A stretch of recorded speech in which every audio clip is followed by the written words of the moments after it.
मैं Shrikant Namdev M online classes में आपका एक बार फिर स्वागत करता हूं और धन्यवाद करता हूं।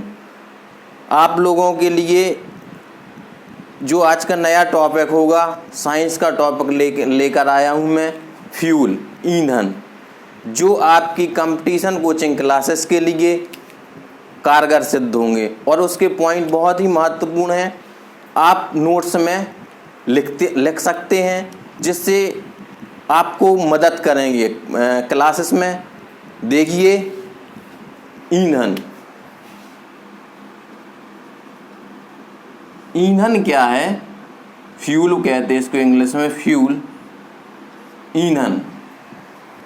तो आप या हम सभी लोग दैनिक जीवन में ईंधन का प्रयोग करते हैं। ईंधन का प्रयोग हम अलग अलग तरीके से सभी जगह करते हैं और इसका मुख्य रूप से उपयोग हम खाना बनाने में करते हैं। देखिए, ईंधन क्या है? डेफिनेशन,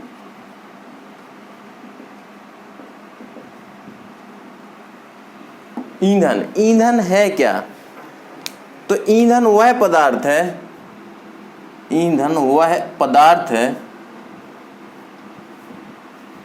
जो हवा में जलकर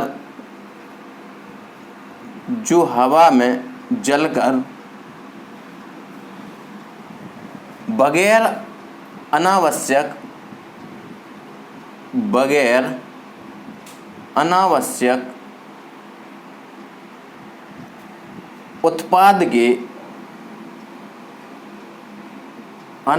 उत्पाद के ऊष्मा उत्पन्न करता है,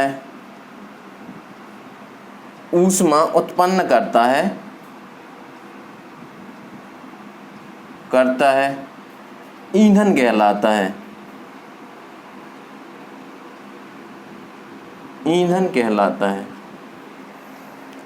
ईंधन क्या है?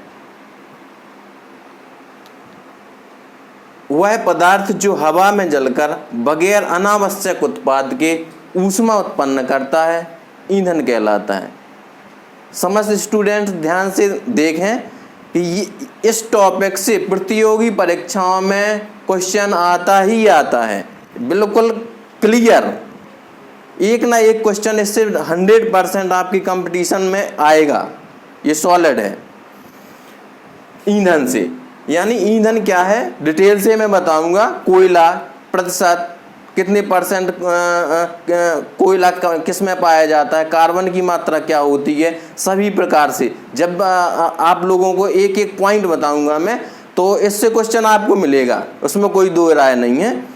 देखिए, पहले देखते हैं हम इसकी डेफिनेशन क्या है। तो डेफिनेशन क्या है? वह पदार्थ या वह सब्सटेंस जो हवा में जलकर बगैर अनावश्यक उत्पाद, यानी कोई ज्यादा उत्पाद प्रोडक्ट नहीं इसमें निकलता, अनावश्यक उत्पाद के ऊष्मा उत्पन्न करता है, ईंधन कहलाता है। यानी हमें हीट मिलती है और इसमें अनावश्यक, इसमें प्रोडक्ट यानी अनावश्यक उत्पाद भी निकलता है, ईंधन।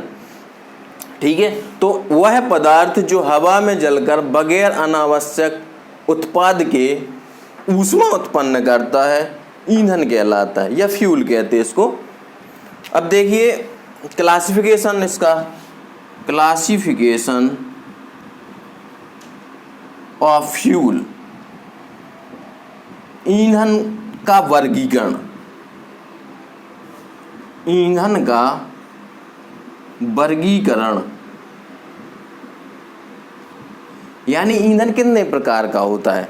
तो ईंधन मुख्य रूप से कितने प्रकार का होता? ईंधन मुख्य रूप से 3 प्रकार का होता है। सबसे पहले ठोस ईंधन, सॉलिड फ्यूल कहते हैं, सॉलिड फ्यूल, ठोस ईंधन। दूसरा हो जाएगा द्रव ईंधन, यानी लिक्विड फ्यूल हो जाएगा। और तीसरा हो जाएगा गैस ईंधन, गैस फ्यूल कहेंगे। अब ठोस ईंधन के अंतर्गत क्या आता है? ठोस ईंधन कौन कौन से होते हैं जिनका उपयोग हम दैनिक जीवन में करते हैं? तो सबसे पहले तो हम सब लोग जानते हैं लकड़ी। पहला कौन सा हो जाएगा? लकड़ी। दूसरा क्या हो जाएगा? चारकोल। तीसरा क्या हो जाएगा? कोयला। तीसरा क्या हो जाएगा? कोयला और कोक। चौथा हो जाएगा कोक। तो ठोस ईंधन के अंतर्गत कौन कौन से आएंगे? सबसे पहले सब लोग जानते हैं लकड़ी। लकड़ी के एक ही रूप है चारकोल, कोयला, कोक। यदि पूछा जाता कि ठोस ईंधन कौन कौन से हैं, ऑप्शन में दे रखा है लकड़ी या पत्थर या अन्य चीजें, दूध, तेल, तो उसमें हमारा जो ठोस ईंधन के अंतर्गत आएगा लकड़ी। यानी इन चार में से कोई भी यदि ऑप्शन में दिया है तो वो सही रहेगा हमारा। तो सबसे पहले क्या है? ठोस ईंधन में कौन कौन से आएंगे? लकड़ी है, चारकोल है, कोयला है, कोक है। द्रव ईंधन क्या है? द्रव ईंधन के अंतर्गत आएगा पेट्रोल है। इसका भी उपयोग हम करते दैनिक जीवन में, जलाने में, खाना बनाने में या अन्य चीज़ों में। पेट्रोल है, डीजल है, केरोसिन है। केरोसिन को हम मिट्टी का तेल भी बोलते हैं। लिक्विड ईंधन के अंतर्गत आएगा पेट्रोल, डीजल है, केरोसिन है और एल्कोहल है। एल्कोहल का उपयोग भी हम लिक्विड फ्यूल के रूप में करते हैं। यदि पूछा जाता कि लिक्विड ईंधन क्या है, तो लिक्विड ईंधन क्या है? पेट्रोल है, डीजल है, केरोसिन है, एल्कोहल है, ये ETC बोल सकते। तो दो हो गए। दो कौन कौन से हो गए? पहला तुम्हारा सॉलिड ईंधन यानी ठोस ईंधन क्या है? ठोस ईंधन के अंतर्गत आएगा लकड़ी, चारकोल, कोक और कोयला। सबसे महत्वपूर्ण है इसमें कोयला। कोयला से भी एक क्वेश्चन आपकी प्रतियोगी परीक्षा में 100% पूछा जाएगा। अभी मैं बताऊंगा आप लोगों को बहुत ही अच्छी तरीके से और शॉर्ट तरीके से। इससे क्वेश्चन एक 100% आएगा।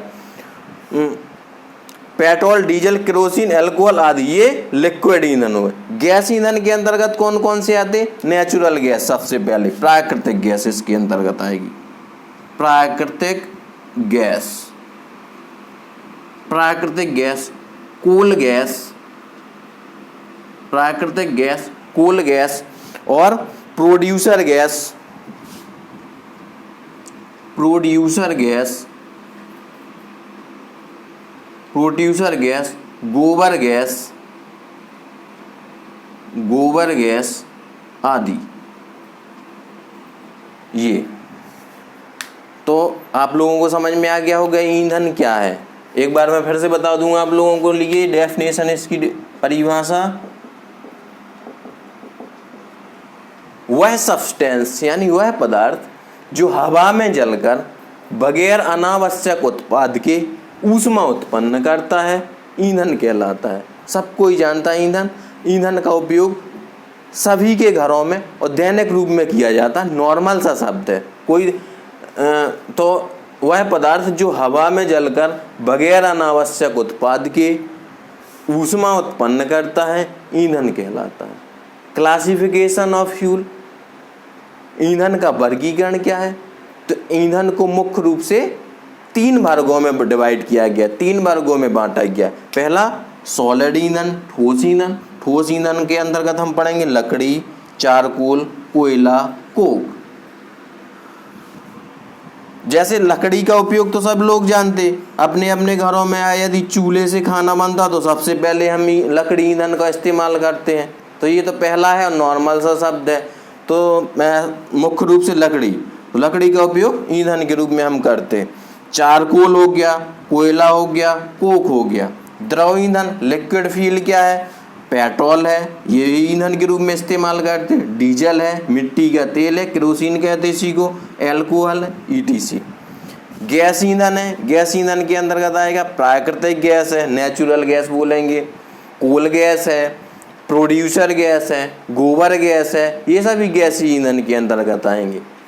तो इस तरीके से क्वेश्चन आता है ये। और इसमें इस तरीके से देते विकल्प, जैसे उसने पूछ लिया कि लिक्विड ईंधन क्या है, तो लिक्विड ईंधन कोई एक दे देगा। जैसे उसने केरोसिन दे दिया, केरोसिन के अलावा उसने दे दिया लकड़ी है, चारकोल है, प्राकृतिक गैस है, केरोसिन है, तो आपका लिक्विड ईंधन कौन सा है? केरोसिन। आप नोट्स में लिख भी सकते, समझते स्टूडेंट, कोई दिक्कत नहीं है। यदि कोई दिक्कत है बता सकते आप निसंकोच, कभी भी कोई भी दिक्कत हो। ठीक है, तो ये ईंधन के टाइप्स हो गए। अब देखते हैं, अब हम इसका डिटेल पढ़ेंगे। कोयला, कोयला से भी एक क्वेश्चन आता है, ये क्लियर समझें आप लोग कि कोयले से एक क्वेश्चन पूछा जाता है और उसमें महत्वपूर्ण रूप से जो पूछा जाएगा उसमें पूछा जाता है कि किस कोयले के अंतर्गत कार्बन की मात्रा कितनी होती है। ये क्वेश्चन मैंने देखा है और आता भी है 100%।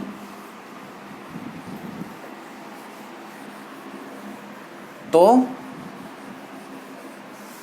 हम देखते हैं कार्बन की मात्रा के आधार पर किस कोयले में कितना कार्बन पाया जाता है।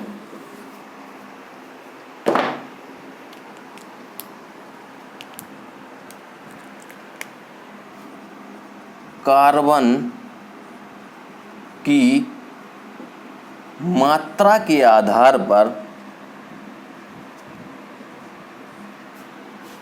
कार्बन की मात्रा के आधार पर कोयला का वर्गीकरण,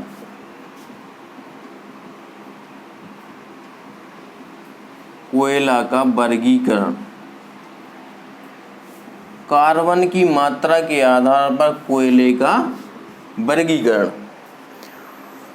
तो कार्बन की मात्रा के आधार पर कोयला को 4 वर्गों में डिवाइड किया गया है, देख सकते हैं हम। पहला कहलाता पीट कोयला, पीट कोयला। दूसरा आपका हो जाएगा लिग्नाइट कोयला, लिग्नाइट कोयला। तीसरा हो जाएगा आपका बिटुमिनस कोयला, बिटुमिनस कोयला। और चौथा हो जाएगा आपका एंथ्रासाइट कोयला, एंथ्रासाइट कोयला। पीट कोयला, लिग्नाइट कोयला, बिटुमिनस कोयला, एंथ्रासाइट कोयला। तो कोयला कितने प्रकार के हो गए? 4 प्रकार के। पीट कोयला, लिग्नाइट कोयला, बिटुमिनस कोयला, एंथ्रासाइट कोयला। इसमें सबसे महत्वपूर्ण ये है कि कोयले में कितने प्रतिशत कार्बन की मात्रा होती है, ये सबसे महत्वपूर्ण है। तो सबसे पहले हम देखते पीट कोयला। पीट कोयला शॉर्ट में इसमें लिख सकते हैं, यदि कार्बन की मात्रा पूछी जाए तो 50% से 60% ये पाई जाती है पीट कोयला में। और लिग्नाइट में पाया जाता है 65% से 70% पीट कोयले के अंतर्गत हो जाएगा। और बिटुमिनस कोयले में हो जाएगा 70% से इसमें हो जाएगा 85%। और जो एंथ्रासाइट कोयला है, ये उच्च कोटि का कोयला होता, इसमें 85% कार्बन से अधिक। तो उसमें ये पूछा जाता सबसे पहले कि किस कोयले में कार्बन की मात्रा कितनी होती है, ये क्वेश्चन बहुत पूछा जाता। तो पीट कोयला में 50% से 60% के अंतर्गत कार्बन की मात्रा पाई जाती है, कार्बन की मात्रा पाई जाती है। लिग्नाइट कोयले में 65% से 70% कार्बन की मात्रा पाई जाती है। और बिटुमिनस कोयला में 70 से 85% कार्बन की मात्रा पाई जाती है। और एंथ्रासाइट कोयले में 85% से अधिक कार्बन की मात्रा पाई जाती है। यदि हम देखते हैं कि पीट कोयला क्या है, तो पीट कोयला सबसे निम्न श्रेणी का कोयला है। इसमें 50% से 60% कार्बन की मात्रा पाई जाती है। इसमें धुआं ज़्यादा निकलता है और इसे जलाने पर अधिक राख निकलती है और धुआं ज़्यादा निकलता है, इसलिए निम्न कोटि का कोयला भी कहलाता है। कार्बन की मात्रा 50% से 60% पाई जाती है। इसे जलाने पर अधिक मात्रा में राख और धुआं निकलता है, इसलिए इसे निम्न कोटि का कोयला कहलाता है। दूसरा, लिग्नाइट कोयला।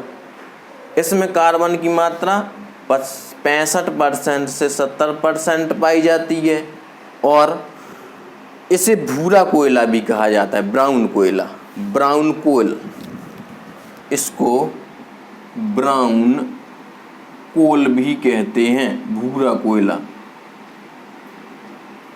ये क्या है? निम्न कोटि का कोयला होता, निम्न कोटि का कोयला होता। ठीक है, तो ये सबसे पहले पीट कोयला। पीट कोयला क्या है? पीट कोयला में कार्बन की मात्रा 50% से 60% होती है। इसे निम्न कोटि का कोयला कहते हैं। इसे जलाने पर अधिक मात्रा में राख और धुआं निकलता है। ठीक है, लिग्नाइट कोयला, इसमें 65 से 70% कार्बन पाया जाता, ब्राउन कोल भी कहा जाता है इसको, और इसे जलाने पर अधिक मात्रा में पदार्थ निकलते हैं इसमें भी। तीसरा देखते हैं हम बिटुमिनस कोयला। बिटुमिनस कोयला क्या है? इसे मुलायम कोयला भी कहा जाता है, इसको मुलायम कोयला भी कहा जाता है, मुलायम कोयला भी कहा जाता है। इसका उपयोग घरेलू कार्यों में अधिक किया जाता है। बिटुमिनस कोयले का उपयोग घरेलू कार्यों में बहुत अधिक किया जाता है। इसमें कार्बन की मात्रा 70 से 85% होती है। चौथा हो जाएगा तो एंथ्रासाइट कोयला क्या है? तो इसमें कार्बन की मात्रा कितनी होती है? 85% से अधिक होती है कार्बन की मात्रा। यह कोयले का सबसे उच्च कोटि का कोयला है, सबसे उच्च कोटि का कोयला है, सबसे उच्च कोटि का कोयला है। निम्न कोटि का यदि पूछा जाता तो ये पीट कोयला, अगर उच्च कोटि का पूछा जाता एंथ्रासाइट कोयला। कार्बन की मात्रा 85% से अधिक होती है। और फिर है तुम्हारा लिक्विड ईंधन, लिक्विड फ्यूल या द्रव ईंधन। तो द्रव ईंधन के अंतर्गत आ जाएगा तुम्हारा केरोसिन है, केरोसिन है, डीजल है, बता चुके, पेट्रोल है, एल्कोहल है, एल्कोहल है, और इसके अंतर्गत आ जाएगा स्प्रिट है, स्प्रिट है। ये सभी लिक्विड फ्यूल कहलाते, लिक्विड फ्यूल कहलाते हैं।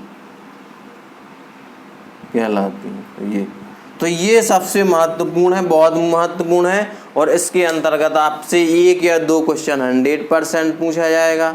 ये कोयले के बारे में मैंने आप लोगों को बताया।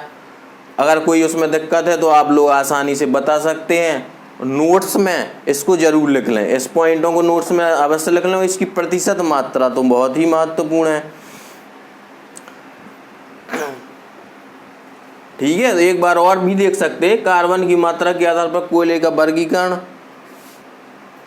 पीट कोयला में कार्बन की 50 से 60%, लिग्नाइट कोयले में 65 से 70%, बिटुमिनस कोयला में 70 से 85%, एंथ्रासाइट कोयले में 85% से अधिक। ये निम्न कोटि का कोयला, इसे ब्राउन या भूरा कोयला कहते हैं। ये मुलायम कोयला है, घरों में अधिक प्रयुक्त किया जाता। कौन सा? बिटुमिनस, घरों में बहुत अधिक मात्रा में प्रयुक्त किया जाता है। ये एंथ्रासाइट कोयला 85% से अधिक कार्बन की मात्रा होती है, उच्च कोटि का कोयला कहलाता है। और ये लिक्विड फ्यूल क्या है? Kerosene, diesel, petrol, alcohol, spirit आदि, ये सभी भी है। तो ये मैंने ईंधन के बारे में आप लोगों को बताया, और आप निरंतर रूप से आते रहिए और हमारे चैनल को सब्सक्राइब करना। ईंधन से संबंधित कुछ सम इम्पोर्टेंट पॉइंट्स निम्नलिखित हैं, आप लोग जो है इसको अच्छे से लिख लीजिए, और मैं इसके आंसर बता रहा हूँ अभी आप लोगों के सामने। कोई दिक्कत नहीं है और बहुत ही अच्छे पॉइंट्स हैं। इसी से जो मैंने पढ़ाया भी उसी से रिलेटेड है और उसी से निकाल के बता रहा हूँ। देखिए अब पहला क्वेश्चन है, वे पदार्थ जो जलकर ऊष्मा प्रदान करते हैं क्या कहलाते हैं? यानी वे पदार्थ जो जलते हैं और ऊष्मा देते हैं तो क्या कहलाए? ईंधन कहलाते हैं। क्या हो जाएगा इसका आंसर? हो जाएगा ईंधन या फ्यूल। वे पदार्थ जो जलकर हमें हीट देते हैं, जलकर हमें हीट देते हैं यानी ऊष्मा प्रदान करते हैं, क्या कहलाते हैं? ईंधन कहलाते हैं।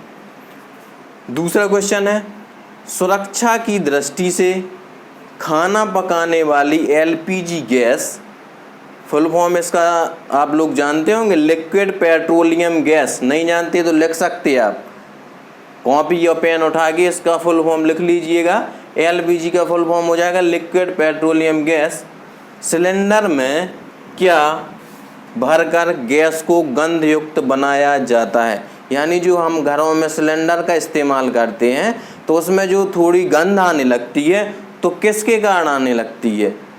तो इसका आंसर क्या हो जाएगा? मरकैप्टन। मरकैप्टन।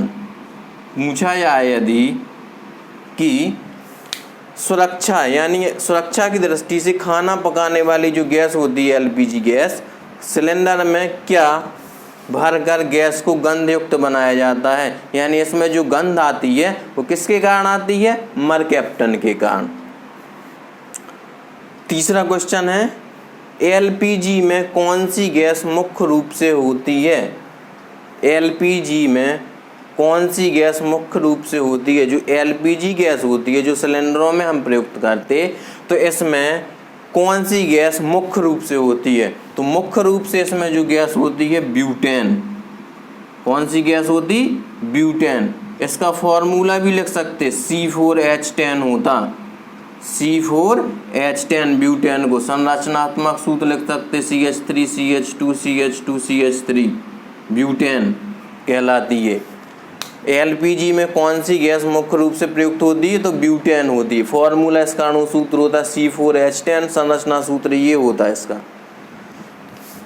तो एलपीजी में मुख्य रूप से कौन सी गैस होती? ब्यूटेन होती, लिख सकते हैं आप। चौथा क्वेश्चन है, बायोगैस संयंत्र, गोबर गैस भी बोलती इसी को, बायोगैस को, बायोगैस संयंत्र से निष्कासित निम्नलिखित में से कौन सी गैस ईंधन के रूप में उपयोग में आती है?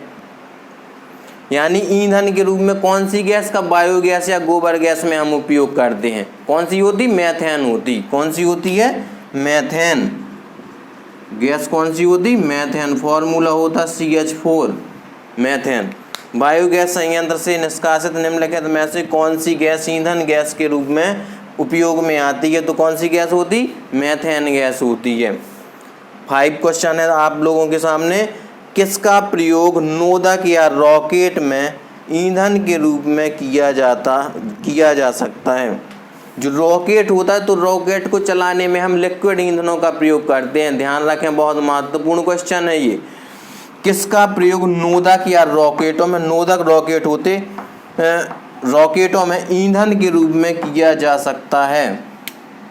तो रॉकेट में कौन से ईंधन का उपयोग करते हैं हम? Liquid oxygen plus liquid hydrogen, यानी द्रव ऑक्सीजन या द्रव हाइड्रोजन का उपयोग, दोनों के मिक्सचर को, दोनों के मिश्रण को रॉकेट ईंधन के रूप में प्रयोग किया जाता है। तो ये क्वेश्चन मैंने बताया, सम इम्पोर्टेंट पॉइंट्स आप लिख सकते हैं, याद रखें। जो अभी आज की क्लास हुई इससे आप बहुत से क्वेश्चन निकाल सकते, लगभग 70-80 क्वेश्चन निकाल सकते हैं ईंधन से, और ये सभी प्रतियोगी परीक्षाओं की दृष्टि से महत्वपूर्ण है। कल आप लोगों के सामने प्रातः योगाचार्य श्री विनोद कुमार जी द्वारा लाइव क्लास चलाई जा सकती है, जिसके द्वारा आप योगाभ्यास कर सकते हैं और अपने परिवार के साथ योग भी कर सकते हैं। कल विश्व पर्यावरण दिवस 21 जून है।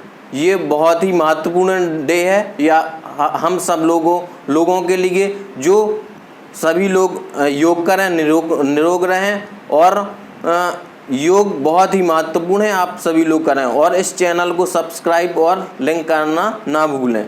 धन्यवाद।